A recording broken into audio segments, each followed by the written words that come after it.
इसके अंदर अगर अपन बात करें ना तो जो पैटर्न में चेंज हुआ है, ये मतलब अब कुछ हद तक फायदे का सौदा है जो अपन आरएएस की तैयारी कर रहे हैं उनके हिसाब से, और कुछ हद तक नहीं भी है। फायदे का सौदा ऐसे है कि यूपीएससी से अभी भी इसको अलाइन नहीं किया गया है। यूपीएससी का जो पेपर होता है, ठीक है ना, उसके पैरेलल इसको नहीं किया गया है, इस पैटर्न को नहीं किया गया है। तो इसलिए ऑल टुगेदर ये क्या है, एक डिफरेंट तैयारी है। तो इसके कारण से जो यूपीएससी की तैयारी कर रहा है ना, वो तुम्हारे यहाँ पे आकर के एटलीस्ट साइंस एंड टेक्नोलॉजी वाला और ओवरऑल आरएएस वाले पेपर में तो पंचायती नहीं कर सकता वो, ठीक है ना। हाँ, अगर उसने नॉलेज का लेवल बहुत अच्छा कर लिया है, उसकी अंडरस्टैंडिंग बहुत अच्छी है, तो ऑब्वियस सी बात है वो आरएएस और आईएएस दोनों पेपर्स को अच्छे से डील कर सकता है, उसमें कोई डाउट नहीं है। बट एक होता है ना कि सामान्य बच्चे के हिसाब से बात करें तो यूपीएससी और आरएएस जो है वो दोनों के अंदर जो एक सिमिलैरिटी है वो इन्होंने उस हद तक नहीं लाई है, स्पेशली टेक्नोलॉजी में तो ये लोग नहीं लेकर के आए पैटर्न के अंदर। तो ठीक है, वहां पे बड़े प्रश्न आते हैं आपके, यहाँ पे इन्होंने क्या कर दिया है, छोटे वाले यानी कि 5-5 नंबर वाले जो आपके प्रश्न है सारे वही कर दिए। और वहां पे सारे जो प्रश्न आते हैं वो 150 और 250 शब्द के आते हैं, ठीक है। यहाँ पर इन्होंने क्या कर रखा है, 50 नंबर के। तो पैटर्न बिल्कुल डिफरेंट है। अब वो आपको लगने को लगता है कि ना मतलब इसमें क्या दिक्कत आती है, दिक्कत आती है, ठीक है ना। जो रेगुलरली एक तैयारी कर रहा है, उस पैटर्न से तैयारी कर रहा है ना, वो ऑब्वियस सी बात है उसके अंदर एक उसको हमेशा एक एक्स्ट्रा एडवांटेज रहेगा। तो इस हिसाब से तो ये पॉजिटिव चीज है। नेगेटिव चीज इस हिसाब से हो जाती है कि अगर आप खुद आरएएस के साथ साथ यूपीएससी को टारगेट करना चाह रहे हो, तो फिर आपको थोड़ा सा एक्स्ट्रा अप्रोच के हिसाब से आपको तैयारी करनी पड़ेगी कि आपको बड़े प्रश्न जो हैं उनके ऊपर भी थोड़ा आपको फोकस करना पड़ेगा, तो वो अपने लिए थोड़ा अलग हो जाता है। तो वो जो एक पहले जो एक चल रहा था ना कि भाई यूपीएससी के अलाइन कर देंगे इस सारी चीज को, वो इन्होंने नहीं किया है। अब ऑल ऑल दो मैं आपको एक बात बताऊं, बाकी सभी कर चुके, यूपीपीएससी वाले कर चुके हैं, आपके बिहार वाले कर चुके, एमपी वाले कर चुके, लगभग पूरे इंडिया के अंदर जितनी भी आपके पब्लिक सर्विस कमीशंस हैं, ठीक है ना, वो सारे के सारे पीएससी जितनी भी हैं वो सारे कर चुके हैं। राजस्थान ने नहीं किया हुआ है।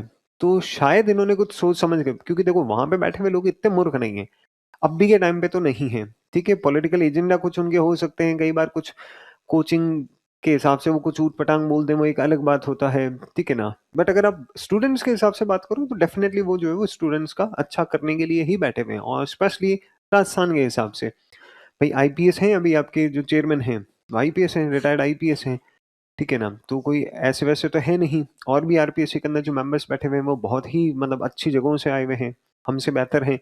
तो मैं तो उनकी अंडरस्टैंडिंग पे क्वेश्चन नहीं करूंगा, टू बी वेरी ऑनेस्ट। तो उन्होंने सोच समझ के ही रखा होगा कि यार जबरदस्ती यूपीएससी की तरफ ना भेजा जाए, ताकि आरएएस अपने राजस्थान के जो बच्चे हैं उनके हिसाब से शायद कुछ फायदा हो सके। तो शायद उन्होंने यही पॉजिटिव सोच रख करके और इसको बिल्कुल यूपीएससी के अलाइन करने की कोशिश नहीं करी, जबकि उनके पास ऑप्शन था, ठीक है ना। और सब के सब कर चुके हैं, पर अपन ने इसको नहीं किया। अब अपने सिलेबस के अंदर क्या चेंजेस रहे हैं, क्या पैटर्न के अंदर चेंजेस हुए, उसको अपन थोड़ा ब्रीफली डिस्कस करते हैं, ठीक है। और अपन पूरे को डिस्कस करेंगे ताकि आपको किसी भी तरीके का कोई किंतु परंतु नहीं रहे, आप खुद देखना, उसके बाद में अपन इसको ऑब्जर्व करेंगे। तो सबसे पहले अपन बात करते हैं यूपीएससी का जो आपका मेंस का जो सिलेबस है उसके बारे में अपन बात करते हैं। यूपीएससी मेंस के सिलेबस की अगर अपन बात करें तो यहाँ पे देखो, जो आपका फोर्थ पेपर होता है यूपीएससी के अंदर, जिसको आप जीएस थर्ड कहते हो, उसके अंदर आता है साइंस एंड टेक्नोलॉजी वाला पोर्शन, प्रौद्योगिकी, आर्थिक विकास, जैव विविधता, पर्यावरण सुरक्षा एवं आपदा प्रबंधन, ठीक है। इसके अंदर आपका जो है वो करेंगे, ठीक है। अभी यहाँ पे कर रहा हूँ। तो ये जो है, इसके अंदर आपका जो टेक्नोलॉजी वाला पोर्शन है वो यहाँ पे आता है, जब आप देखोगे ये इस जगह पर, ठीक है, यहाँ पे। अब अगर अपन इसकी बात करें, इसको डिस्कस करें,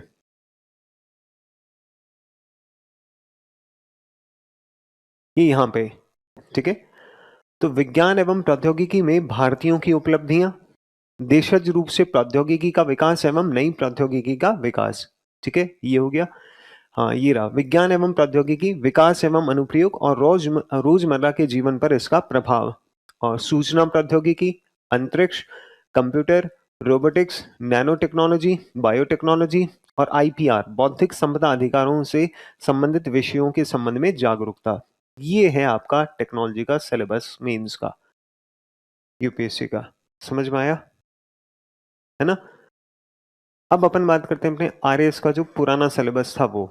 यूपीएससी का सिलेबस बहुत ज्यादा कंसाइज है, बहुत ज्यादा कंसाइज, ठीक है। यहाँ पे देख लो क्लियरली जो मेंशन किया हुआ है, मैं आपको बता देता हूँ। Nano technology, biotechnology, space technology, अंतरिक्ष प्रौद्योगिकी, आईटी, इंफॉर्मेशन टेक्नोलॉजी, और आईटी के साथ आप यूँ मान सकते हो कि ना देखो कम्युनिकेशन टेक्नोलॉजी जो है ना, उसको भी इसके अंदर आप शामिल मान सकते हो। तो ICT, information and communication technology, जिसको अपन अलग-अलग पढ़ते हैं। आईटी के लिए अपन अलग से पढ़ते हैं काफ़ी सारा, और टेलीकम्युनिकेशन टेक्नोलॉजी के लिए अपन अलग से बहुत सारा पढ़ते हैं, ठीक है ना? वो अपन इसमें शामिल मान लेते हैं। उसके बाद में देखो आप रोबोटिक्स हो गया, रोबोटिक्स से ही एसोसिएटेड आप आर्टिफिशियल इंटेलिजेंस, मशीन लर्निंग इसको मान लो, ठीक है? ये इसके अंदर दिया हुआ है। और आईपीआर, इंटेलेक्चुअल प्रॉपर्टी राइट्स, ये वाला जो पोर्शन होता है ना, ये थोड़ा-सा आपका अलग से आ जाता है। बाकी आप देखोगे तो भारत के अंदर जो है वो विज्ञान एवं प्रौद्योगिकी के क्षेत्र में भारतीयों का क्या उपलब्धियां हैं, तो ये बेसिकली भारत के जो वैज्ञानिकों का जो योगदान है, या फिर वैज्ञानिकों के रिसेंट टाइम्स में जो अचीवमेंट्स है उसकी बात हो रही है। और दूसरा देशज रूप से प्रौद्योगिकी का विकास एवं नई प्रौद्योगिकी का विकास। तो ये जो नई प्रौद्योगिकी का विकास है, इसके अंदर आपके ये जो अपन ने पढ़े ना, इंटरनेट ऑफ थिंग्स हो गया आपका, बिग डेटा एनालिटिक्स हो गया, ठीक है, क्लाउड कंप्यूटिंग, क्वांटम कंप्यूटिंग, ये सब इसके अंदर, ब्लॉकचेन टेक्नोलॉजी, ये सब इसके अंदर आ जाता है, इनडायरेक्टली आ जाता है, पर डायरेक्टली इन्होंने इसके बारे में नहीं बोला है। प्लस आप करंट अफेयर से रिलेटेड काफी सारी चीजें हमको छोटी मोटी इसके अंदर पढ़नी पड़ती है। तो ये जो है आपका सिलेबस है यूपीएससी का, बहुत ही कंसाइज सिलेबस है, ठीक है ना? यूपीएससी की तुलना में अपना जो आरएएस का सिलेबस है वो बहुत ज्यादा वेल डिफाइंड है और बहुत ज्यादा बड़ा है। सिलेबस सीधे सीधे रूप से बड़ा है, ठीक है ना? कैसे? अपन बात करते हैं नेक्स्ट। ये तो यूपीएससी का मेंस का अपना सिलेबस था।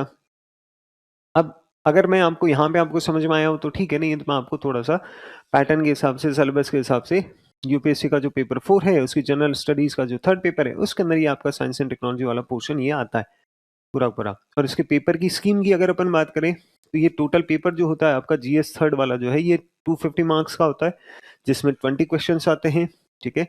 जिसके अंदर आपके फर्स्ट सेक्शन के अंदर 10 क्वेश्चंस होते हैं, 150 वर्ड्स के होते हैं, 10 नंबर के होते हैं। सेकंड सेक्शन जो होता है इसी पेपर का, उसके अंदर 10 क्वेश्चंस होते हैं, टोटल 20 क्वेश्चन हो गए। और ये जो 10 क्वेश्चन होते हैं 250 वर्ड्स के होते हैं, 15 मार्क्स के होते हैं, ठीक है ना? और ये 10 मार्क्स के होते हैं। तो ओवरऑल अगर अपन टेक्नोलॉजी की बात करें ना, आईएएस मेंस के अंदर, तो लगभग आपके ना 4 क्वेश्चन हर साल आते हैं, मिनिमम 4 क्वेश्चन, कई बार 5 भी आते हैं, 4 तो मिनिमम आते हैं, ठीक है? अब वो कोई 2 आपके 150 वर्ड के हो सकते हैं, 2 आपके 250 वर्ड के हो सकते हैं। तो ये आपका लगभग लगभग हिसाब किताब उसके अंदर रहता है टेक्नोलॉजी का, ठीक है? और सिलेबस क्या है वो अपन ऑलरेडी डिस्कस कर चुके हैं। अब बात करते हैं अपना जो आरएएस का पुराना सिलेबस था, उसके बारे में अपन बात करते हैं। तो ये आपका आरएएस मेंस के अंदर सेकंड पेपर की सेकंड यूनिट है अपने साइंस एंड टेक्नोलॉजी, ठीक है? इसके अंदर आपकी केमिस्ट्री, फिजिक्स और बायोलॉजी, और उसके बाद में दिया हुआ है टेक्नोलॉजी। ये 4 पोर्शन इसके अंदर आते थे, ठीक है? अपन टेक्नोलॉजी वाले को डिस्कस करते हैं थोड़ा सा, तो आपको आराम से चीजें समझ में आएगी। टेक्नोलॉजी वाला पोर्शन ये यहाँ पर आता है अभी, ये केमिस्ट्री का है, ये फिजिक्स का है, ये बायो का है। और जो भी महान आत्मा है जिसने बायोटेक्नोलॉजी को बायो के अंदर शामिल किया हुआ है, ठीक है ना, वो अभी भी महान ही है, क्योंकि उसने अभी भी बायोटेक्नोलॉजी को बायो से अलग नहीं किया, जबकि बायोटेक्नोलॉजी टेक्नोलॉजी का पार्ट है, पर वो ठीक है। तो यहाँ पे आपको मिलेगा, देखना, हाँ, किधर गया बायोटेक्नोलॉजी वाला, या फिर ये रहा, जैव प्रौद्योगिकी एवं उसके अनुप्रयोग, ठीक है? ये पुराना सिलेबस अपन डिस्कस कर रहे हैं भाई। तो इसके अंदर देखना, बायोटेक्नोलॉजी आता है आपके, जैव प्रौद्योगिकी एवं उसके अनुप्रयोग, उसके बाद में आधारभूत कंप्यूटर विज्ञान। आप देखते जाना अपन ने क्या क्या चीजें पढ़ ली है, ठीक है? आपको बहुत आराम से समझ में आएगा कि अपन सारा सिलेबस अपन कवर कर रहे होते हैं। आधारभूत कंप्यूटर विज्ञान, बेसिक्स ऑफ कंप्यूटर, आपको सारा पढ़ाया हुआ है। नेटवर्किंग और प्रकार, टाइप्स ऑफ नेटवर्क, आपको बहुत सारे पढ़ाए हुए हैं अलग अलग टाइप के, ठीक है? एनालॉग और डिजिटल दूरसंचार अपन ने पढ़ा हुआ है इसके बारे में, टेलीकम्युनिकेशन के अंदर पूरा। फिर आवृत्ति स्पेक्ट्रम, स्पेक्ट्रम विद्युत चुंबकीय स्पेक्ट्रम पूरा पढ़ा है अपन ने। स्पेक्ट्रम का आवंटन कैसे होता है मैंने आपको समझाया, खुले बाजार में नीलामी द्वारा उसको यूज करने की क्या क्या टेक्निक्स हैं अपन ने पढ़ी, वो सारी की सारी, वो हो गया। फिर मोबाइल टेलीफोनी, मोबाइल संचार पढ़ा है आपको, कॉल कैसे लगती है, ठीक है ना? बीटीएस, विभिन्न टावर से होकर ये कॉल कैसे जाती है, सर्किट स्विचिंग क्या है, पैकेट स्विचिंग क्या है, सब पढ़ा अपन ने। उसके बाद सूचना और संचार प्रौद्योगिकी में नूतन विकास, जैसे आर्टिफिशियल इंटेलिजेंस पढ़ा है अपने, एआई, जैसे बिग डेटा पढ़ा है अपने, बिग डेटा एनालिटिक्स, सब कुछ अपन ने उसका पढ़ा। क्लाउड कंप्यूटिंग पढ़ा अपन ने, ठीक है? और क्लाउड कंप्यूटिंग के साथ साथ अपन एक एडवांस चीज और पढ़ते हैं, वो है एज कंप्यूटिंग, ठीक है? फिर इंटरनेट ऑफ थिंग्स पढ़ा अपन ने। उसके बाद में क्रिप्टो करेंसी पढ़ा अपन ने। अपन क्रिप्टो करेंसी के साथ में एडिशनली एक और चीज पढ़ते हैं, ब्लॉकचेन टेक्नोलॉजी, पता है आपको? ताकि आपको क्रिप्टो करेंसी समझ में आए। और लास्ट में अपन थोड़ा बहुत उसमें बात कर लेते हैं डिजिटल जो आपका रुपया है, ई रुपया, उसके बारे में, हालांकि वो आप इकोनॉमी के अंदर भी पढ़ लेते हो। फिर ओटीटी प्लेटफॉर्म और सोशल मीडिया और उनके प्रभाव पढ़ते हैं अपन, ठीक है। उसके बाद भारत में आईटी उद्योग, IT industry, IT sector in India पूरा लिखा हुआ है आपको कि आईटी उद्योग किसे कहते हैं, भारत से रिलेटेड उसके तथ्य, भारत में आईटी जो इंडस्ट्री है उसके अचीवमेंट्स, उसके चैलेंजेस, उसको लेके सरकार की स्कीम्स, सब लिखवाया हुआ है अपन ने, ठीक है, वो हो गया। फिर डिजिटल इंडिया प्रोग्राम पढ़ा है अपन ने, और डिजिटल इंडिया प्रोग्राम के तहत सरकार के बहुत सारे और जो इनिशिएटिव्स हैं वो भी अपन ने वहां पे लिखे, आपको होमवर्क करने के लिए देता हूं मैं, ठीक है, वो हो गया। उसके बाद विज्ञान एवं प्रौद्योगिकी में भारतीय वैज्ञानिकों का योगदान, वैज्ञानिक और तकनीकी प्रगति। अब ये जो वैज्ञानिक और तकनीकी प्रगति है ये तो भारतीय वैज्ञानिकों वाला टॉपिक हो गया, ये अलग है, ठीक है। फिर देखना वैज्ञानिक और तकनीकी प्रगति, इसमें क्या क्या टॉपिक्स दे रखे हैं इन्होंने डैश करके, रोबोटिक्स पढ़ा है अपन ने, मशीन लर्निंग पढ़ा है अपन ने, ऑगमेंटेड रियलिटी पढ़ा है अपन ने, ऑगमेंटेड रियलिटी के साथ साथ अपन एक और चीज पढ़ते हैं वर्चुअल रियलिटी, पता है आपको, और अपन एक और चीज थोड़ी सी मेंशन कर लेते हैं मिक्स्ड रियलिटी, ठीक है। तो mixed reality, augmented reality, virtual reality, ये सब अपन ने पढ़ लिया। नैनो टेक्नोलॉजी अपन पढ़ लेते हैं, सबसे शुरुआत में ही पढ़ते हैं। आरएफआईडी पढ़ा अपन ने, उसके बाद में क्वांटम कंप्यूटिंग पढ़ा अपन ने, ठीक है। ये सारे टॉपिक आपके हो चुके। उसके बाद में राजस्थान में विज्ञान एवं प्रौद्योगिकी का विकास, विज्ञान और प्रौद्योगिकी से संबंधित सरकार की नीतियां, ये जो टॉपिक है और ये जो वैज्ञानिक वाला टॉपिक है, इन दो टॉपिक को आप साइड में रखो, ठीक है, ये अभी आपके होने हैं, अभी अपन बात करेंगे इसके बारे में। फिर स्पेस टेक्नोलॉजी, अंतरिक्ष प्रौद्योगिकी, भारतीय अंतरिक्ष कार्यक्रम, उपग्रह और उनकी कक्षाएं, विभिन्न प्रक्षेपण यान, पीएसएलवी, जीएसएलवी, आरएलवी, एसएसएलवी, एनजीएलवी, सब पढ़े अपन ने, ठीक है। आपके उपग्रह और उनकी कक्षाएं, उपग्रह अलग अलग टाइप के होते हैं, 4 टाइप के, सुदूर संवेदी उपग्रह, remote sensing satellite, communication satellite, navigation satellite, space exploration satellite, पढ़ा अपन ने सब, ठीक है। वो उनकी कक्षाएं, अलग अलग ऑर्बिट्स पढ़ी अपन ने, सब कुछ जितना उसका हो सकता है, ठीक है। भारत का अंतरिक्ष कार्यक्रम, इसरो के जितने भी आपके स्पेस के मिशन हैं सारे पढ़े अपन ने उसके अंदर, ठीक है। और फिर सुदूर संवेदन, remote sensing, remote sensing satellite अपन ने पढ़ा है, अच्छे से पढ़ा उसके अंदर कि रिमोट सेंसिंग सैटेलाइट किसको कहते हैं, कहाँ उनको लॉन्च किया जाता है, वहां उनका परिक्रमण काल क्या होता है, उनके ऊपर क्या उपकरण लगे हुए होते हैं, याद आ रहा है, लिखवाया हुआ है आपको, उनका उपयोग किस किस कामों के लिए किया जाता है, भारत के अंदर पहला सुदूर संवेदी उपग्रह कब लॉन्च किया गया, अभी के टाइम पे कौन कौन से इंपॉर्टेंट सुदूर संवेदी उपग्रह काम कर रहे हैं, वो सब अपन ने पढ़ा।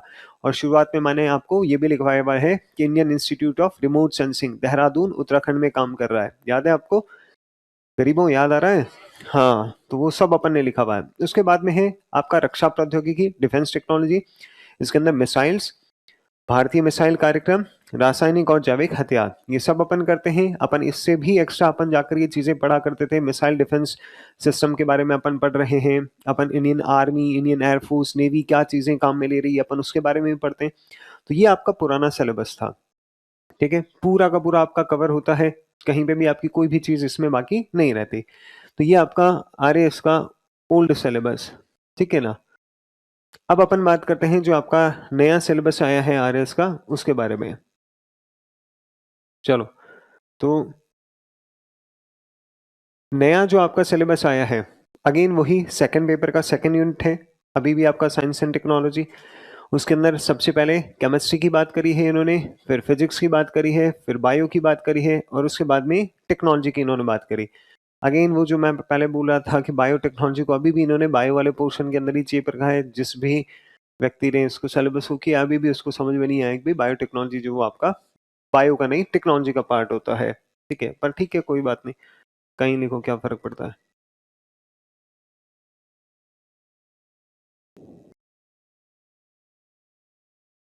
चलो, तो अब अपन टेक्नोलॉजी वाला जो पोर्शन है उसको डिस्कस करते हैं कि इसमें चेंज क्या हुआ है, तो वो पता चल जाएगा, ठीक है। और अपन ने क्या क्या चीजें पढ़ी है, क्या बाकी रह गया है। तो यहाँ पे देखना भाई, बायोटेक्नोलॉजी की अगर अपन बात करें तो यहाँ पर उन्होंने जैव प्रौद्योगिकी एवं आनुवांशिक इंजीनियरिंग आपने पढ़ा है, बायोटेक्नोलॉजी, जेनेटिक इंजीनियरिंग पढ़ा है, ठीक है, जेनेटिक बायोटेक पढ़ा है आपने। उसके बाद बुनियादी अवधारणाएं एवं उसके अनुप्रयोग, बायोटेक्नोलॉजी के एप्लीकेशंस पढ़े आपने, ठीक है। बायोटेक्नोलॉजी में अलग अलग बहुत सारी टेक्निक, बहुत सारी चीजें हैं, उसके अंदर स्टेम सेल थेरेपी है आपका, जीन एडिटिंग है, क्रिस्पर कैस टेक्नोलॉजी है, सब आपने पढ़ा हुआ होगा, ठीक है। अभी के टाइम में क्या बोलते हैं, माइटोकॉन्ड्रियल ये क्या बोलते हैं, रिप्लेसमेंट थेरेपी जो है आपके, वो भी पढ़ा होगा आपने, जो बिल्कुल आपका लेटेस्ट है, वो सारी चीजें। अब आपके बायोटेक्नोलॉजी में एक नया टॉपिक जोड़ा गया है, जो अपन पहले पढ़ा करते थे। मैं पढ़ाता था तो थोड़ा एक्स्ट्रा मैं पढ़ाया करता था उस चीज को, ठीक है। बट बाद में क्या है कि थोड़ा सा जब सिलेबस और बड़े होते चले गए तो वो फिर एक्स्ट्रा पढ़ा रहे थे, वो टॉपिक अपन ने कम कर दिया, ठीक है। बाकी अपन बायोटेक्नोलॉजी का वो जो पोर्शन हुआ करता था वो पुराने टाइम में अपन पढ़ाते थे कि बायोटेक्नोलॉजी को लेकर के एथिकल इश्यूज क्या हैं, लीगल आपके इश्यूज क्या हैं। आपको जस्ट देखना है तो मैं आपको बता देता हूँ। पहले अपन बढ़ाते थे इस चीज को कि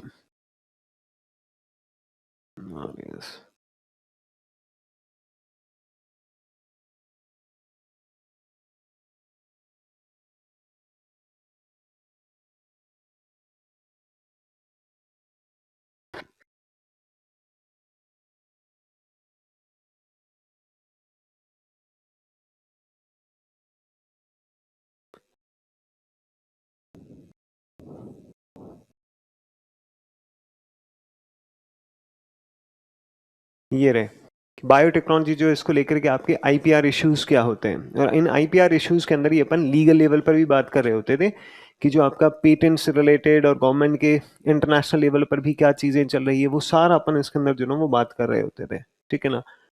तो पर ठीक है कि इन्होंने अभी के टाइम पे थोड़ा नए आपके इसको वापस से इनको डाल दिया है, तो थोड़ा और भी इसके अंदर इन्होंने डाल दिया है। इसमें अपन जब डिस्कस कर रहे होते थे आईपीआर इश्यूज के बारे में बात कर रहे होते थे, अपन एथिकल इश्यूज के बारे में बात कर रहे होते थे, ठीक है ना, कि भाई नैतिक मुद्दे क्या हैं इसको लेकर के। तो वो सारी चीज अपन डिस्कस कर रहे होते थे एक ही टॉपिक के अंतर्गत। अब इन्होंने क्या थोड़ा सा क्लैरिफाई कर दिया कि भाई अलग अलग बात करो उसके बारे में, अलग करो चाहे एक साथ करो, कोई फर्क नहीं पड़ता उसके अंदर। तो आनुवांशिक रूप से संशोधित जीवों, जेनेटिकली मॉडिफाइड ऑर्गेनिज्म के नैतिक, कानूनी और सामाजिक मुद्दे, ठीक है। और फिर नूतन प्रगतियां, जैसे जो भी आपके टीके हैं, वैक्सीन हैं, क्रिस्पर कैस हो गया, एमआरएनए तकनीक हो गया, और आर्टिफिशियल ऑर्गन्स हो गया। तो इसके अंदर ये बस एक जो टॉपिक है आपका, ये नया जोड़ा गया है, ठीक है, कि जीएमओ को लेकर के क्या भी आपके नैतिक, कानूनी और सामाजिक मुद्दे, ये बेसिकली जो अभी अपने टॉपिक देखा उसी के अंदर वो शामिल हो जाता है। फिर नूतन प्रगतियां, वैक्सीन्स, वैक्सीन्स आई थिंक आप बायो में पढ़ते हो क्या, सर पढ़ाते हैं आपको, वैक्सीन्स के बारे में पढ़ाते होंगे। क्रिस्पर कैस टेक्नोलॉजी बायोटेक्नोलॉजी में अपन पढ़ते ही हैं। एमआरएनए तकनीक ये पढ़ी भी आपने, ठीक है, एमआरएनए पढ़ाया हुआ है आपको। आर्टिफिशियल ऑर्गन्स जो ही आपका नया शामिल किया है। तो एज सच बस एक टॉपिक बायोटेक्नोलॉजी में आपका शामिल हुआ है, ठीक है, और इसके अंदर कोई चेंज नहीं है। ये हो गया बायोटेक्नोलॉजी। बाकी देखना, आधारभूत कंप्यूटर विज्ञान, बेसिक्स ऑफ कंप्यूटर अपन ने पढ़ा हुआ है ऑलरेडी, सारा सारा जो पहले था वही है। नेटवर्किंग, जो टाइप्स ऑफ नेटवर्क है, सारा कुछ अपन ने देखा है उसके अंदर। एनालॉग और डिजिटल दूरसंचार, आवृत्ति स्पेक्ट्रम, मोबाइल टेलीफोनी, ये वही है जो पुराने वाला है, डिट्टो पूरा का पूरा। सूचना एवं संचार प्रौद्योगिकी में नूतन विकास, आर्टिफिशियल इंटेलिजेंस और मशीन लर्निंग, बिग डेटा, ये सब वही है जो पिछला सिलेबस में था, वही चीज है, और अपन ने ये सारी चीज पढ़ी हुई है। मजे की चीज क्या है कि पहले सिलेबस में मेंशन था सिर्फ क्लाउड कंप्यूटिंग, इस बार इन्होंने क्लाउड के साथ साथ एज कंप्यूटिंग भी डाल दिया। और अपन ने पढ़ते टाइम पे मैंने आपको बोला भी था भाई अभी तक आरपीएससी ने है नहीं, पर क्या पता पूछ ले, तो अपन उसको एक्स्ट्रा पढ़ा करते थे, और इस बार इन्होंने उसको अलग से मेंशन कर दिया कि क्लाउड एवं एज कंप्यूटिंग, आप ऑलरेडी पढ़ चुके हो उसको। उसके बाद इंटरनेट ऑफ थिंग्स। फिर अपन ने पढ़ा था, अगर आपको याद हो तो, क्रिप्टो करेंसी। इन्होंने पिछली बार सिलेबस में लिखा हुआ था क्रिप्टो करेंसी। और क्रिप्टो करेंसी पढ़ाने से पहले मैं तुम्हारा अच्छा खासा टाइम लेता हूँ ब्लॉकचेन टेक्नोलॉजी को समझाने के लिए, क्योंकि बेसिक है ही वही, जो फ्यूचर है ना वो यही है। क्रिप्टो करेंसी तो जस्ट उसका एक एप्लीकेशन है, ठीक है ना, लेकिन इस बार और उसी पे ही इंपॉर्टेंस उसी पे ही होती है, ठीक है। पर उन्होंने क्रिप्टो करेंसी लिखा हुआ था तो अपन उसको जो अलग से फिर थोड़ा सा एक्स्ट्रा पढ़ा दिया करते थे। बाकी है मेन जो मुद्दे की चीज थी वो ब्लॉकचेन टेक्नोलॉजी थी, और इस बार उन्होंने वही चीज जो अपन पढ़ रहे हैं ना, एग्जैक्टली वही चीज उन्होंने शामिल कर दी कि ब्लॉकचेन टेक्नोलॉजी और डिजिटल करेंसी। मैंने लास्ट के अंदर तुम्हारे को समझाया होगा कि वो जो डिजिटल करेंसी है गवर्नमेंट लेकर के आई, आपका ऑफिशियल डिजिटल करेंसी को लेकर के बिल लेके आई थी सरकार 2021 के अंदर, याद है, लिखा हुआ है आप सभी लोगों ने। और फिर मैंने आपको ये भी बताया होगा कैसे सरकार ने मगलू बनाया जनता को, ठीक है, कि जनता जो है वो ये सोच रही थी क्रिप्टो लेके आएगी सरकार, क्रिप्टो लेके आएगी सरकार, लेकर के आई क्रिप्टो नहीं है वो बेसिकली डिजिटल करेंसी है। उसको लेके हालांकि इस बार आपके प्रश्न भी पूछा गया, और छोटा मोटा आप उसके बारे में इकोनॉमी के अंदर भी पढ़ते हो, वो आ गया। फिर वर्चुअल और ऑगमेंटेड रियलिटी, पहले ये सिर्फ ऑगमेंटेड रियलिटी था सिलेबस के अंदर, अपन एक्स्ट्रा पढ़ा करते थे वर्चुअल रियलिटी के बारे में कि भाई आपको थोड़ा बहुत आइडिया रहे चीज़ों के बारे में, क्या पता आपसे उसके बारे में कभी पूछ लिया जाए, नहीं तो आपकी अंडरस्टैंडिंग भी रहे। इन्होंने उसको इस बार इसके अंदर शामिल आपके कर दिया। ऑलरेडी आप पढ़ चुके हो। ओटीटी प्लेटफॉर्म और सोशल मीडिया, ठीक है, अपन ऑलरेडी पढ़ रहे हैं। बस पिछली बार इसमें क्या था, ओटीटी एवं सोशल मीडिया एवं इसके प्रभाव, ये था।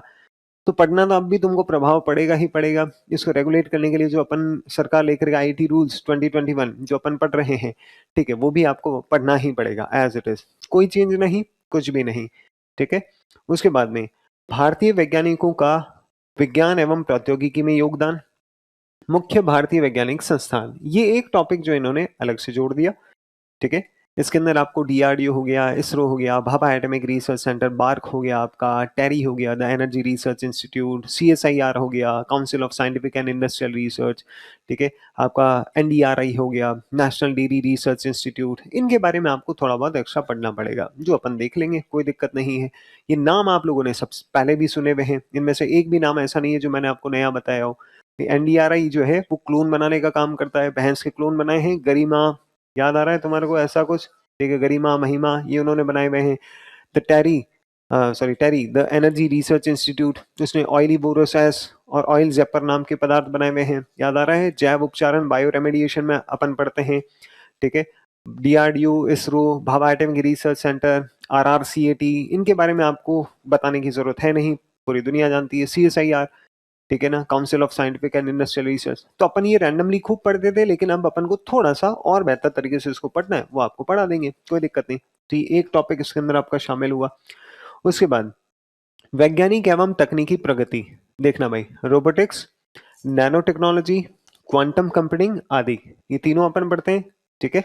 उसके बाद में भारत और राजस्थान में विज्ञान एवं प्रौद्योगिकी का विकास, विज्ञान एवं प्रौद्योगिकी से संबंधित सरकार की नीतियां। अब ये जो भारत और राजस्थान में विज्ञान एवं प्रौद्योगिकी का विकास है, ये पहले भी अपन पढ़ रहे थे, ठीक है। राजस्थान के लिए स्पेसिफिकली अलग से पढ़ रहे थे। भारत में तो जो हुआ ये सारा आपने देखो जो ओवरऑल पढ़ा है, ये सब भारत का ही तो है, ठीक है ना। इसको अलग से कोई टॉपिक नहीं ही है। भारत के अंदर अलग अलग टेक्नोलॉजी, नैनो टेक्नोलॉजी में क्या डेवलपमेंट हुआ वो नैनो टेक्नोलॉजी में आपने पढ़ा, स्पेस में क्या हुआ वो स्पेस में पढ़ा, डिफेंस में क्या हुआ डिफेंस में पढ़ा। तो सारा अपन अलग अलग जगह पे पढ़ रहे हैं। आर्टिफिशियल इंटेलिजेंस पढ़ा, तो अपन ने बताया भारत में आर्टिफिशियल इंटेलिजेंस पढ़ा है अपन ने। इंटरनेट ऑफ थिंग्स को पढ़ा अपन ने, तो अपन उसके अंदर बात करी भारत में internet of things. Cloud computing पढ़ा, तो भारत में क्लाउड कंप्यूटिंग, हर एक में पढ़ा अपन ने, तो यहाँ पे उसको अलग से नहीं पढ़ना। राजस्थान के संदर्भ में पहले अलग से पूछा जाता था, वहां पे लिखा हुआ था। इस बार उन्होंने राजस्थान और भारत दोनों बोल दिया, पर उसका कोई सेंस नहीं है। भारत वाला ऑलरेडी आप सब जगह पे अलग अलग आप पढ़ते जा रहे हो, ठीक है।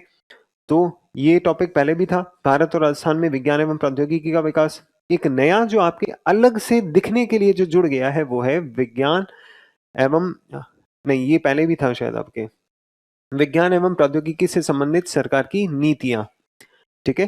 तो ये जो पॉलिसीज है ना, ये बेसिकली क्या है ना, कि अभी अपन टॉपिक पढ़ेंगे उसके अंदर आपको पता चलेगा कि ये जो भारत के अंदर साइंस एंड टेक्नोलॉजी का जो डेवलपमेंट है, राजस्थान के अंदर साइंस एंड टेक्नोलॉजी का डेवलपमेंट है, उसके अंदर अपन नीतियों के बारे में बात करते हैं, ऑलरेडी करते हैं। भाई राजस्थान के अंदर सरकार क्या योजनाएं चला रही है, भारत के लेवल पे क्या है। तो भारत सरकार जो सबसे इंपॉर्टेंट जो स्कीम चला रही है वो है आपकी इंस्पायर योजना, ठीक है। राजस्थान सरकार की तरफ से भी आपके स्ट्राइड हो गया, आई स्टार्ट हो गया, ये प्रोग्राम सरकार द्वारा चलाए जा रहे हैं। बाकी ये चीजें आप जो ये पढ़ रहे होते हो इकोनॉमिक सर्वे के अंदर, इकोनॉमिक सर्वे में आप नीतियां पढ़ते हो, सरकार की पॉलिसीज स्कीम्स पढ़ते हो आप उसके बारे में, वो यहाँ पे आपके आया हुआ होता है। बस इस बार इन्होंने उसको अलग से थोड़ा सा आपका मेंशन कर दिया। फिर डिजिटल इंडिया पहल, डिजिटल इंडिया प्रोग्राम, उसके तहत सरकार के कार्यक्रम पहले भी था अब भी है। साइबर सुरक्षा एवं डेटा गोपनीयता, ये टॉपिक इन्होंने अलग से यहाँ पे मेंशन कर दिया। जबकि साइबर सिक्योरिटी अपन ऑलरेडी आपको बताओ, एक तो डिफेंस में अपन पढ़ते हैं, आपको याद है साइबर युद्ध, अच्छा डिफेंस तुम्हारे हुआ नहीं, हाँ कईयों के हुआ नहीं है, ठीक है ठीक है ठीक है। हाँ तो अपन डिफेंस के अंदर पढ़ते हैं भाई, साइबर वॉर वाला जो है आपका हिसाब किताब है। अरे मेरे को ऐसा लगा कि हो गया ना आपके, तो साइबर वॉर वाला अपन हिसाब किताब पढ़ते हैं। बाकी आपके आईटी तो करवाए हैं, आईटी के अंदर अपन ने बात करी भाई साइबर फ्रॉड को रोकने के लिए सरकार ने क्या क्या स्टेप्स उठाए हुए हैं, वो पूरा वहां पे अपन लिख रहे होते हैं, ठीक है। उसके अंदर सर्टिन के बारे में अपन अलग से थोड़ा सा बात कर रहे होते हैं। डीपीडीपी एक्ट के बारे में अपन ने अलग से एक्स्ट्रा बात करी है, याद आ रहा है आपको कुछ। आईटी रूल्स 2021 अभी अपन पढ़ रहे हैं, ठीक है ना। तो ये सारे आपके जो है वो साइबर सिक्योरिटी के लिए, डेटा सिक्योरिटी को लेकर के आपके जो है वो जो सरकार के कहते हैं ना काम है, वो सारे अपन देख रहे हैं। बाकी उसको लेके क्या चुनौतियाँ, क्या चैलेंजेस हैं, वो सारा अपन बिग डेटा के अंदर ढंग से डिस्कस कर रहे होते हैं, ठीक है ना? बहुत ढंग से। और मैं हर बार वो कहते हैं ना, इतना आपका टाइम इसीलिए लिया जाता था उसके अंदर, वो पूरा 1 दिन अपना जो है ना डिस्कशन में ही जाता है। अपन बस उसमें बातें कर रहे होते थे पूरे टाइम। और मोस्ट ऑफ जो है वो कई बार आपको ये लगता होगा कि यार ना अपन ज़्यादा खींच रहे हैं उसको, ज़्यादा नहीं खींच रहे होते थे। वो वास्तव में इम्पोर्टेंट होता था। आपको उसकी इम्पोर्टेंस अब समझ में आएगी कि अलग से इन्होंने ना उसको टॉपिक को ही आपके दे दिया है।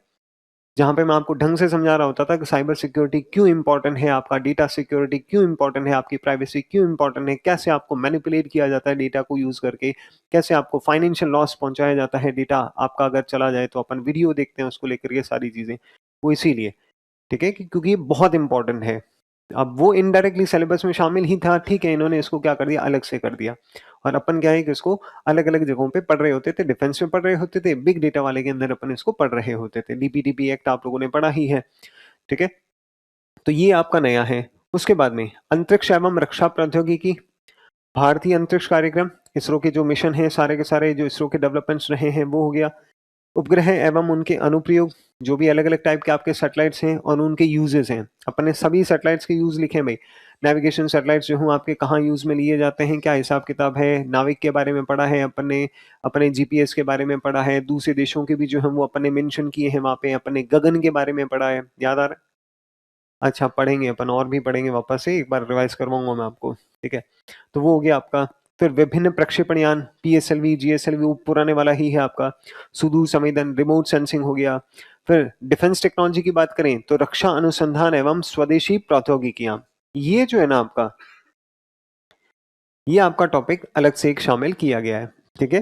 कि भई अपने अपन पहले इसके बारे में पढ़ा करते थे, बहुत पहले, कि भाई डीआरडीओ जो है वो आपका क्या काम करता है, वो सारी चीज़ें अपन पहले पढ़ाया करते थे। पर फिर क्या है कि सिलेबस में इन्होंने बहुत सारी नई चीज़ें डाली, तो जो अपन एक्स्ट्रा पढ़ा रहे थे ना, वो अपन ने कम कर दिया। ये जो रक्षा अनुसंधान एवं स्वदेशी प्रौद्योगिकियाँ हैं, ये देखो, ये आपको फुल नोट्स में डिफेंस कहाँ गया यार? ये देखना, वो यहाँ नहीं है।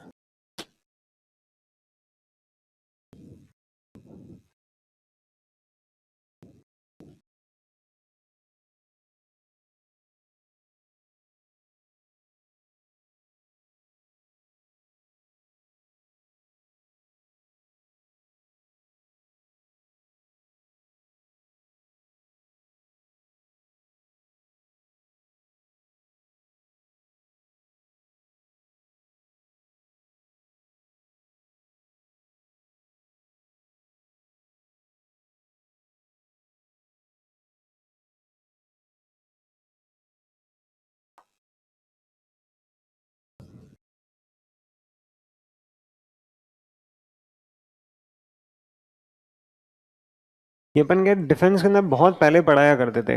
डीआरडीओ, डीआरडीओ की क्या रोल है, वो अलग-अलग आपके इंडिया के अंदर क्या डेवलपमेंट्स कर रहा है हर फील्ड के अंदर। पर फिर क्या है कि एक्स्ट्रा था, तो इसलिए अपन ने इसको हटा दिया था।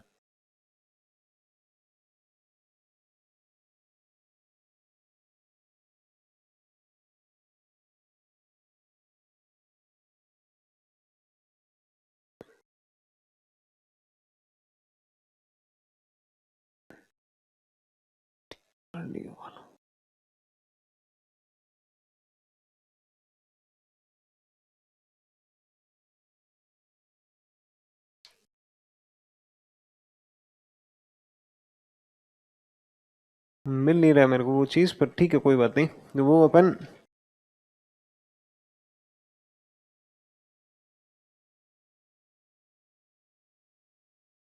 उस टाइम पे अपन पढ़ा करते थे, पर अब कोई बात नहीं, अपन उसके बारे में वापस से उसके लिए अपन पढ़ना शुरू कर देंगे। भाई हमारा डीआरडीओ जो वो कैसे वेपन सिस्टम्स की 6 अलग-अलग सेक्टर्स हैं जिसके अंदर डीआरडीओ की भूमिका है।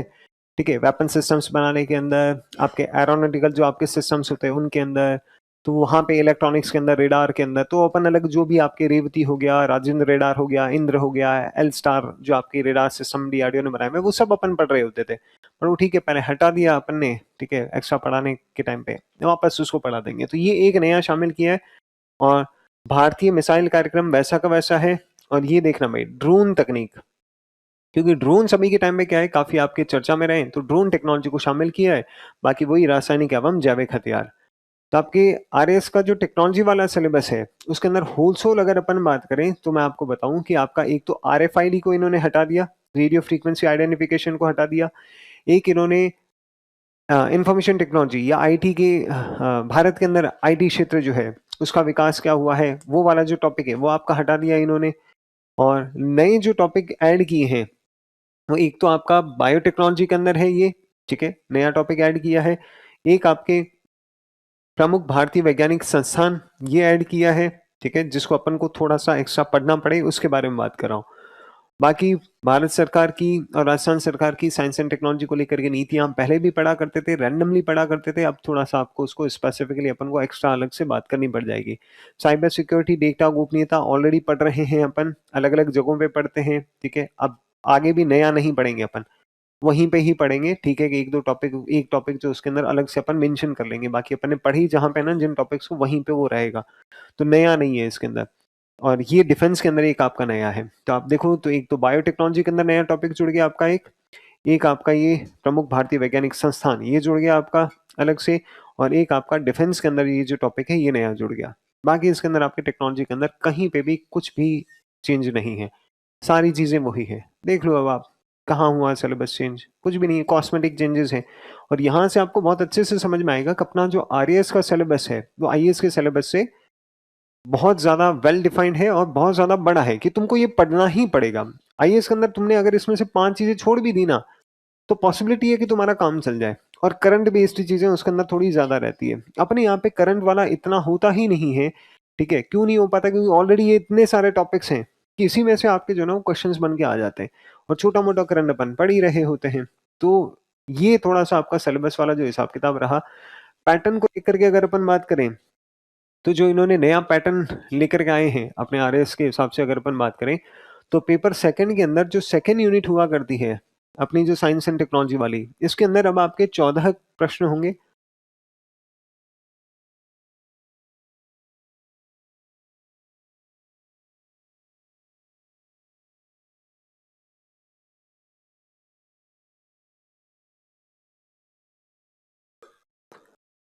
तो देखना भाई, पेपर सेकंड की जो सेकंड यूनिट है वो साइंस एंड टेक्नोलॉजी की है। इसके अंदर आपके 14 क्वेश्चंस आएंगे, 14 प्रश्न आएंगे, और वो 5-5 नंबर के होंगे। टोटल वही आपके मार्क्स, ओवरऑल मार्क्स आपके अभी भी 70 ही रहेंगे, ठीक है।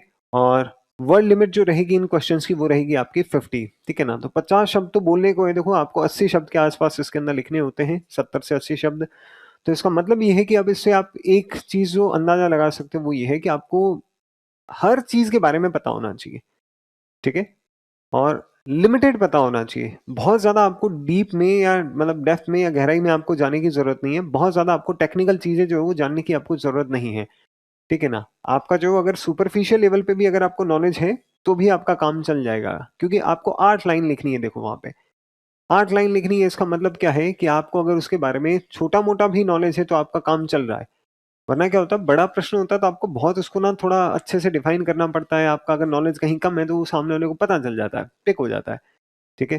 तो ये अपने लिए अब फायदा है कि नुकसान है, अब मेरे को तो नहीं पता, ठीक है, क्या ही कह सकते हैं इसके अंदर। जो पढ़ रहा है उसके हिसाब से तो कोई नुकसान कोई फायदा नहीं है, उसके लिए सब बढ़िया ही है। तो नहीं पढ़ रहा है उस हिसाब से अब आप कुछ भी अपने हिसाब से एनालाइज कर सकते हो। तो ये आपके पैटर्न के अंदर चेंज किया, पैटर्न में अपने ड्रास्टिक चेंज है, ठीक है। 2 नंबर हटा दिया, बड़े वाले प्रश्न आपके हटा दिए। तो पैटर्न तो यूपीएससी से बिल्कुल ही डिफरेंट कर दिया है आपका। अगर अपन स्पेशली टेक्नोलॉजी के हिसाब से बात करें तो सिलेबस को लेके जो भी डिस्कशन था वो अपन ने देख लिया, कर लिया, ठीक है। तो अब तुम्हारा वो जो सिलेबस चेंज वाला वो जो एक्साइटमेंट था वो थोड़ा सा आई थिंक ठंडा पड़ गया होगा, ठीक है। कॉस्मेटिक चेंजेस हैं, ज़्यादा इसके अंदर कुछ आपका है नहीं, और आपको लूट लेने वाली ऐसी कोई बात है नहीं। बट हाँ ये ज़रूर है, सिलेबस चेंज होता है तो मेरा ऑब्जर्वेशन है कि आरपीएससी अपने लेवल पे क्या करती है, थोड़ा सा चीज़ों को रीसेट करती है। रीसेट करने का मतलब क्या है, उनको लगता है कि हाँ हमने, जैसे तुमको लग रहा है ना, ठीक है भाई, जो पढ़ा रहा है या बहुत ज्यादा डेप्थ में जो जानता है ना चीजों को, उसको पता चल रहा है कि यार ना इसमें ऐसा कोई चेंज है नहीं, ठीक है। लेकिन जो, और जिसने सिलेबस बनाया है, सिलेबस बनाने के लिए कमेटी होती है, एक्सपर्ट्स की कमेटी होती है, वो सिलेबस आपके बना करके वो चले जाते हैं, वो खत्म बात। तो आरपीएससी जो है ना, वो क्या होता है कि भाई साहब वो जनरल लोग हैं, है ना? है नॉलेजेबल लोग हैं, सब कुछ है, पर उनको यूँ लगता है कि हमने ना नया सिलेबस इंट्रोड्यूस किया है। तो सामान्यतः जब भी नया सिलेबस आता है ना, तो नेक्स्ट जो पेपर होता है, वो पेपर उतना टफ नहीं होता है। क्योंकि आरबीएससी को ऐसा लगता है कि हमने नया सिलेबस दिया है, तो बच्चों को नया अपने लेवल पे पढ़ना पड़ेगा। सिलेबस जैसे-जैसे पुराना होता चला जाता है ना, वो लोग क्या करते हैं, डेप्थ में क्वेश्चन पूछना शुरू कर देते हैं। ठीक है ना? क्योंकि भई पिछली बार इसमें से प्रश्न पूछे गए हैं, पिछली बार इसमें से पूछे। अब नया सिलेबस है, तो वो कहता है नया दिन, नई शुरुआत, यूँ करके जो है आप क्या कर रहे होते हो, वो थोड़ा तो हो सकता है, पॉसिबिलिटी है कि अगली बार जो आपका पेपर आए ना, ठीक है? वो पेपर जो हो आपका सरफेस लेवल का हो। अदरवाइज़ क्या है कि अभी के टाइम में जो पिछले आपके जो पेपर्स थे, उसके अंदर थोड़ी दिक्कत ये हो गई थी, ये जो छोटे वाले सब्जेक्ट्स हैं, इनके अंदर इतने डेप्थ में घुसे जा रहे थे ना ये कि कोई और छोर ही नहीं था उसके अंदर, ठीक है ना? क्योंकि इतना टाइम हो गया है और लिमिटेड सिलेबस होता है, छोटे वाले वो आपके पेपर्स हैं। तो वैसे तो ये था कि साहब छोटे वाले क्वेश्चन ये पेपर्स आपके हटने की बात चल रही थी, पर इन्होंने नहीं हटाया। स्पोर्ट्स एंड योगा जो है वो हाँ, उसको हटा दिया, जो इम्पोर्टेंट कोई चीज़ें थी वो इधर-उधर आपके शामिल कर दी और कोई मतलब भी नहीं है उसका, ठीक है ना? कि आपको जितना पढ़ाना चाहिए डेफ़िनेटली उतना आप पढ़ाओ। योग के बारे में हमारे को पता होना चाहिए, ठीक है? बिल्कुल पता होना चाहिए, जीवन शैली का हमारा हिस्सा होना चाहिए, उतना है, ठीक है, वो बस वहाँ तक ठीक है। तो थोड़ा इन्होंने ठीक करने की कोशिश करी है और आपके लिए फ़ायदा यही रहेगा, मेरा ऑब्ज़र्वेशन है वो, हो सकता है यार देखो ना गलत हो जाए। पर सामान्यतः सिलेबस चेंज होने के बाद में जो आपका पेपर का लेवल होता है ना, वो उतना टफ नहीं होता है। पेपर जो कंपैरेटिवली आपका ईज़ी आता है। आप भले आप जाकर ये देख लेना 2016 के अंदर आपका पेपर का पैटर्न थोड़ा चेंज किया था इन्होंने, तो उसके बाद में आपका पेपर जो था वो बिल्कुल आपके मतलब सिंपल सा पेपर था, ठीक है? बहुत सिंपल पेपर था। फिर 18 वाला जो था वो थोड़ा इन्होंने एनालिटिकल बनाया, थोड़ा आपका इन्होंने टफ किया। फिर 21 के अंदर इन्होंने छोटे-मोटे आपके चेंजेस किए। फिर वो पेपर था थोड़ा आपका ओके-ओके था। उसके बाद में चेंजेस हुए नहीं थे। 23 का, 24 का आप देखोगे तो थोड़े से आपके जो पेपर वो टिपिकल थे, थोड़े से। ठीक है, तो इस बार हो सकता है आपके लिए एज़ सच फ़ायदे का सौदा हो कि अगर आप थोड़ा ज़्यादा डेप्थ में भी नहीं हैं चीज़ें, तो भी आप अपना काम चला लोगे। पर इसका ये भी नुकसान होता है, पेपर ईज़ी आता है तो क्या रहता है, घोड़े और गधे सब बराबर हो जाते हैं, ठीक है? वो भी थोड़ा-सा इश्यू रहता है। पर ठीक है, तुम तो घोड़े हो ना, ठीक है? हाँ, तो तुम्हारे लिए तो ठीक है, कोई इतनी दिक्कत वाली बात है नहीं, ठीक है? किसी को कोई इश्यू इसके अंदर? चलो ठीक है। क्या हो गया? मतलब अभी भी सुकून नहीं मिला, प्रीलिम्स में कोई चेंज नहीं है, गरीब लोग मस्त रहो, कोई चेंज नहीं है प्रीलिम्स के अंदर, ठीक है? जो आप ऑलरेडी पढ़ रहे थे, उन चीज़ों को उन्होंने वहाँ पे अलग से मेंशन कर दिया, ठीक है? कुछ भी नहीं है, अपने टेक्नोलॉजी के अंदर, साइंस के अंदर कुछ भी चेंज नहीं है भई, जनरली कुछ चेंज नहीं है, ठीक है? अब वो यही है कि मैं तुम्हारे को ये करके बता दूँगा, तो तुम्हारे को प्रीलिम्स वाला रहेगा, फिर टेक्नोलॉजी का हो जाएगा, साइंस टेक्नोलॉजी का हो जाएगा, तो तुम्हारे को हिस्ट्री वाला रहेगा, तो तुमको वो मतलब या तो देखो फेथ रखो, ठीक है? और वैसे भी जो टीचर आएँगे वो आपको बता कर ही चले जाएँगे। प्रीलिम्स में कोई चेंज नहीं हुआ है भई अपने, रत्ती भर भी चेंज नहीं हुआ है। आपको वो पहले जितनी चीज़ें पढ़नी और सबसे बुरी जो चीज़ होती है ना, अपने साइंस के सिलेबस के अंदर, सबसे जो बुरी चीज़ है, जिससे आपको सीधा-सीधा ये होता है कि सिलेबस चेंज होए चाहे नहीं होए, कोई फ़र्क ही नहीं पड़ता है। वो जो चीज़ होती है ना, वो होती है सिलेबस में अगर आपको ये लाइन लिखी हुई दिख जाए तो।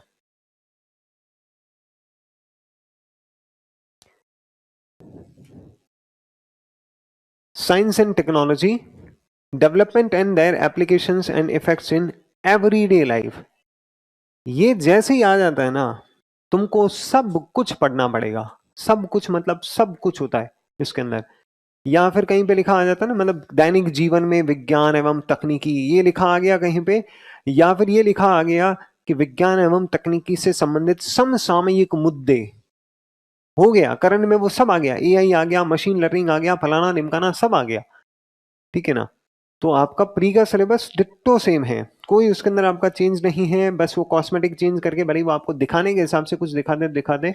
अपने साइंस एंड टेक्नोलॉजी वाले में पूरे पोर्शन में कोई चेंज नहीं है। जो आप पहले पढ़ रहे थे प्री के अंदर 100% आपको वो का वो ही पढ़ना है, 100%, ठीक है?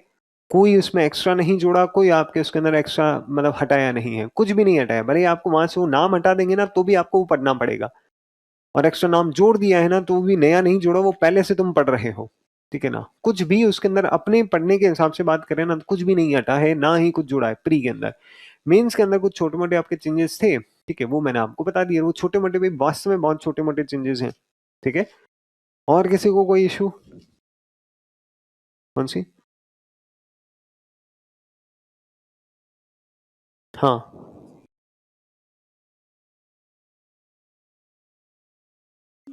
हाँ, नहीं वो तो ठीक है, पर उसका मतलब क्या कहना चाह रहे हो आप? हाँ। The scheme of examination is only for general guidance and information and assistance of candidates. The unit-wise distribution of marks and questions may vary. Hmm. ये स्टार है, ये हर कोई लगा कर रखेगा। ऐसा नहीं होता है सामान्यतः, ऐसा नहीं, सामान्यतः नहीं मतलब होता ही नहीं है ऐसा। ये कह रहे हैं साहब ऐसे तो आरपीएस ये जो लाइन लाइन लिखी है इससे वो चेंज तो कर ही सकती है। हाँ, चेंज करने का राइट उसने अपने पास रखा है, पर ऐसे चेंज करते नहीं है, है ना। स्टूडेंट्स का हर कोई ध्यान रख रहा होता है। वो तुम्हारे को कोई मतलब सेलेक्ट करने के लिए बैठे हैं, तुम्हारे को डिस्क्वालीफाई करने के लिए नहीं बैठे हुए हैं। वो कहते हैं तुम आए, तुम वो बॉल लेकर के आ रहे हो, फुटबॉल को लेके आ रहे हो और गोल करने जा रहे हो, इतने में उन्होंने गोल को यहाँ से हटा के यहाँ रख दिया कि ये ले सरप्राइज, है ना। ऐसा नहीं होता। आरपीएससी आपको सेलेक्ट करने के लिए बैठी हुई है। और ठीक है कि कोई दो चार चीजें ऐसी हो सकती है जिससे आप और हम आरपीएससी या आरपीएससी के मेंबर्स से अपन सहमत मतलब असहमत हो, ठीक है, सहमत ना हो। बाकी आप और हम भाई हमसे बेहतर लोग हैं, वो वहां पर बैठे हुए हैं, ठीक है ना। तो कुछ सोच समझ के ही कर रहे होंगे। ऑब्वियस सी बात है कि वो स्टूडेंट्स के भले के लिए ही सोच रहे होंगे।